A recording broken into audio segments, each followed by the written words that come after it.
زندیق نے کہا طبیب ہوں۔ تو آپ نے فرمایا کیا تیری حکمت بچھو درد مسانہ اور سنگ مسانہ کے لیے سودمند نہیں ہے؟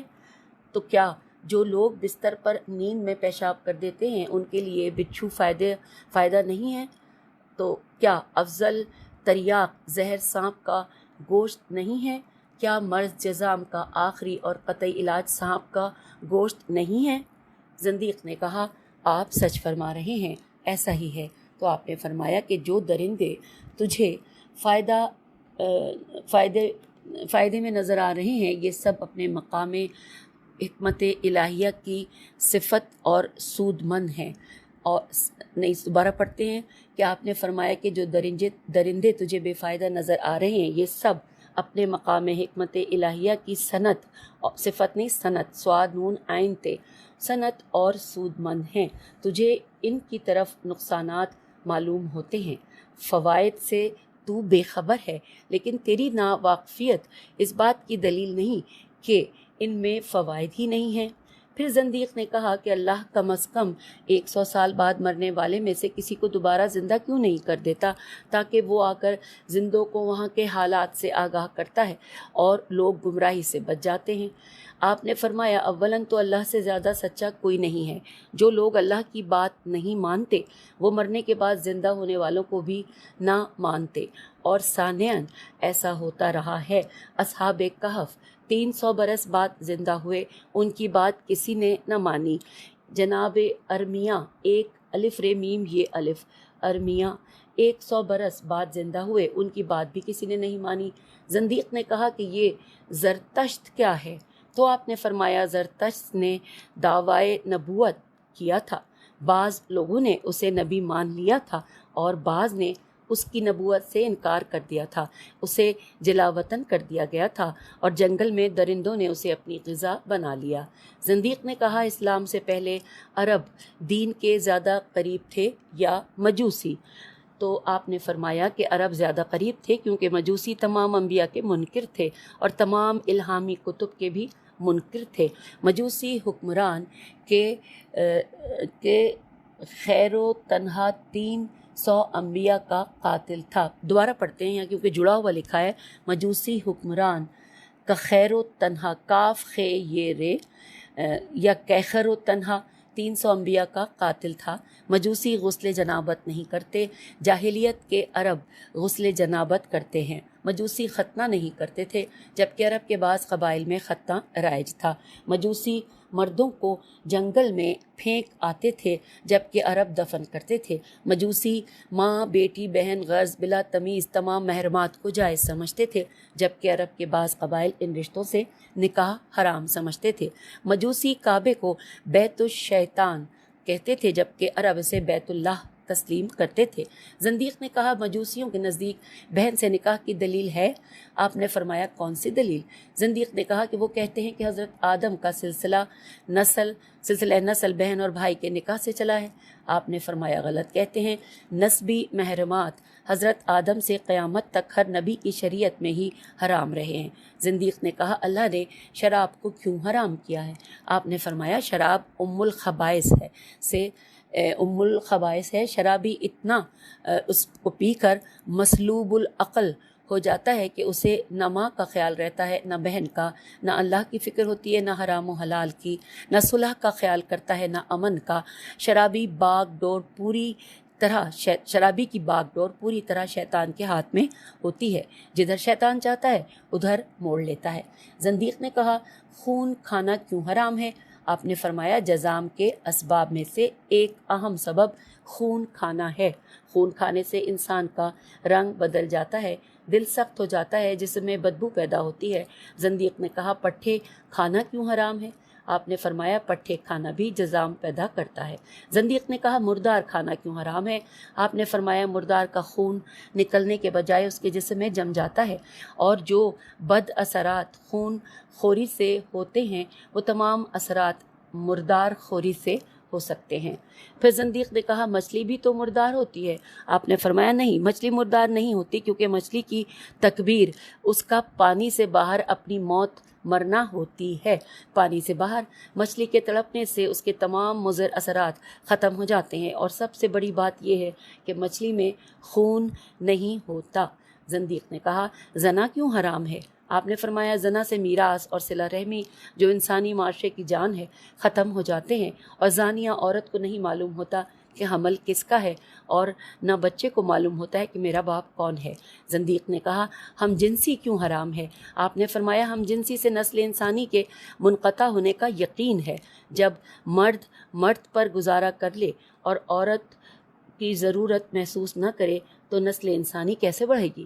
زندیق نے کہا جب انسان اپنی بیوی سے مباشرت کرتا ہے تو پھر غسل جنابت کیوں واجب ہے، جبکہ جاتیر اور حلال کم ہے؟ یہاں پہ لکھا ہے جبکہ جاتیر، جیم الف تے یہ رے، اور حلال کم ہے۔ لکھا ہے کہ حلال میں تو نجاست نہیں ہونا چاہیے تھی۔ تو آپ نے فرمایا کہ مرد کے لیے جنابت بالکل اسی طرح ہے جس طرح عورت کے لیے ماہواری ہے۔ منی خون سے مختلف رنگ کی ہوتی ہے، لیکن فی الواقع خام خون ہی ہوتی ہے۔ جمع اسی وقت ہوتا ہے جب انسان کی شہوت اپنے عروج پر ہوتی ہے۔ جب مرد فارغ ہوتا ہے تو پورا جسم غلبہ شہوت کے کم ہونے سے سانس لیتا ہے۔ اگر مرد خیال کرے تو اسے اپنی سانس سے بھی بدبو سی محسوس ہوگی۔ اسی لیے ضروری ہے کہ انسان پورے بدن سے اٹھنے والی بدبو کو غسل سے ختم کرے۔ سامعین، یہاں پر یہ مناظرہ ابھی جاری ہے، اور میں نے آگے جا کے دیکھا تو ابھی بھی 3 صفحات باقی ہیں، تو بہتر یہ ہے کہ ہم آپ سے اجازت چاہتے ہیں، اگلی نشست میں اس کو مکمل کریں گے، اور پھر امید ہے کہ اگلی نشست جو ہے وہ آخری ہی نشست ہوگی اور ہم اس کتاب کو مکمل کر لیں گے۔ اجازت دیجیے، خدا حافظ، فی امان اللہ۔